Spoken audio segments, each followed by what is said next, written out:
खबर शामिल करते हैं तहसील डस्का के कस्बा मुंडे की गोराइया से अपने नुमाइंदे मोहम्मद शहबाज महर की रिपोर्ट के मुताबिक, जहां डॉक्टर साकिब बशीर बसरा ने अपने अस्पताल में आए हुए मरीजों को एक न सिर्फ वाज़ेह पैगाम दिया बल्कि तमाम उन लोगों की सेहत के हवाले से इस्लाह भी की जो रमजानुल मुबारक में रोजे की हालत से होते हैं। अफ्तार के वक्त अपनी सेहत का ख्याल ना रखते हुए पेट भर लेते हैं, बाद में डाकों अस्पतालों का रुख करते हैं। आइए जानते हैं डॉक्टर साकिब बशीर बसरा की जुबानी, जो खुले लफ्जों में हर आदमी को अपनी सेहत का ख्याल रखने की तलकीन कर रहे हैं। साथ ये बात भी जहन नशीन रहे कि आजकल कोई डॉक्टर ऐसा समझाते हुए सामने नहीं आया जो अपनी रोजी को गिनवाए। डॉक्टर साकिब बशीर बसरा एक नेक नियत इंसान, दर्द दिल रखने वाले हैं। जी सुनिए डॉक्टर साहब की जुबानी। सके जी डॉक्टर साहब, क्योंकि रमजान मुबारक का महीना है और ये अंदर सहरी टाइम भी और इफ्तारी टाइम भी, इफ्तारी टाइम तक खसूसन दिल करता बंदे नूं कोई चटपटियां चीज़ां खाण ते या ठंडे मशरूबात पीण ते, तो बंदे दे गले खराब हो जाते हैं। मेरा अपना भी गला खराब होया, इस तरह काफी सारे लोग जिन्होंने बीमार हो गए।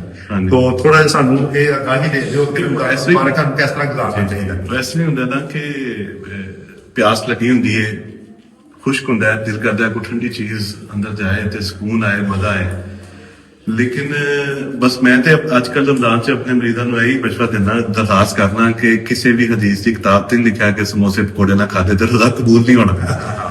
कुछ लोग अपना ज्यादती करते हुए देखो, बाकी जरा नॉर्मल जिन्होंने कोई प्रॉब्लम नहीं है वो थोड़ा बहुत चक चुक लैन ते कोई प्रॉब्लम नहीं। जरा ब्लड प्रेशर का मरीज है, जरा पहले मेरे का मरीज है, जरा शुगर का या दिल का, जिन्होंंने ऐसा दे प्रॉब्लम ने जरा दवाइयां ले रहे उन्होंने एहतियात करनी चाहिए।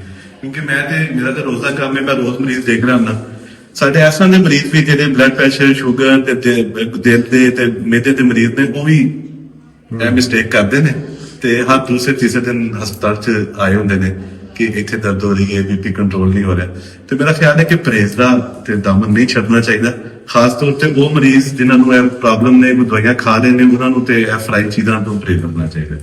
ਬਾਕੀ ਲੋਕ ਜਿਹੜੇ ਨੇ ਉਹ ਇੱਕ ਰਿਵਾਜ, ਇੱਕ ਰਵਾਇਤ ਬਣ ਗਈ ਹੋਈ ਹੈ, ਉਹ ਇੱਕ ਮੁਨਾਸਬ ਮਿਕਦਾਰ ਦੇ ਵਿੱਚ ਉਹਨੂੰ ਇਸਤੇਮਾਲ ਕਰਨ। ਮੇਰਾ ਮਸ਼ਵਰਾ ਹੈ ਕਿ ਰੋਜ਼ਾ ਖੋਲਦਿਆਂ ਸਾਰ ਇਹਨਾਂ ਚੀਜ਼ਾਂ ਨੂੰ ਇਸਤੇਮਾਲ ਨਹੀਂ ਕਰਨਾ ਚਾਹੀਦਾ। ਖਜੂਰ ਦੇ ਨਾਲ ਰੋਜ਼ਾ ਖੋਲ ਕੇ ਸਾਦਾ ਪਾਣੀ ਥੋੜਾ ਜਿਹਾ आधा गिलास या 2 घुट पानी पी के फिर नमाज पढ़ के फिर खाने तरफ अगर आएंगे तो फौरी अगर ठंडा पानी टच करेगा गले नूं, मेदे नूं या कोई तेल पत्ते चीज़ां ते उहदे नाल तकलीफ होने चांस ज्यादा होंदे ने। पहला खजूर पानी रोजा खोल के नमाज पढ़ के फिर उहदे बाद खाधी जाए तो मेदा महफूज रहने के चांसेस ज्यादा होंदे।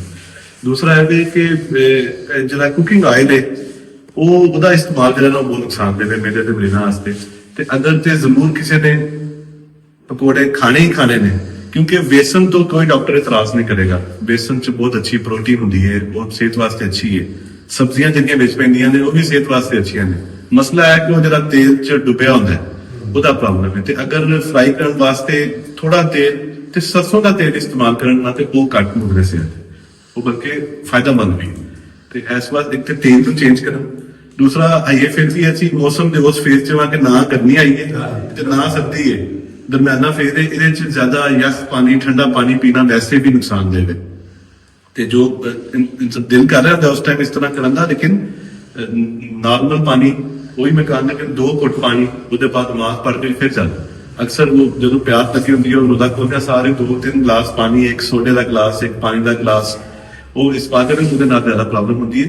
ਸਬਰ ਦੇ ਨਾਲ, ਤਮਨ ਦੇ ਨਾਲ, ਦਰਮਿਆਨੀ ਮਿਕਦਾਰ ਚ ਇਤਦਾਲ ਚ ਰਹਿ ਕੇ ਅਗਰ ਕਰਾਂਗੇ ਇਸਤੇਮਾਲ ਤੇ ਇਨਸ਼ਾਅੱਲਾ रमजान दे रोजे भी खराब नहीं होंगे, बरकतां भी होंगियां ते मजे भी होंगे। ठीक है, बहुत मेरी मेहरबानी डॉक्टर साहब।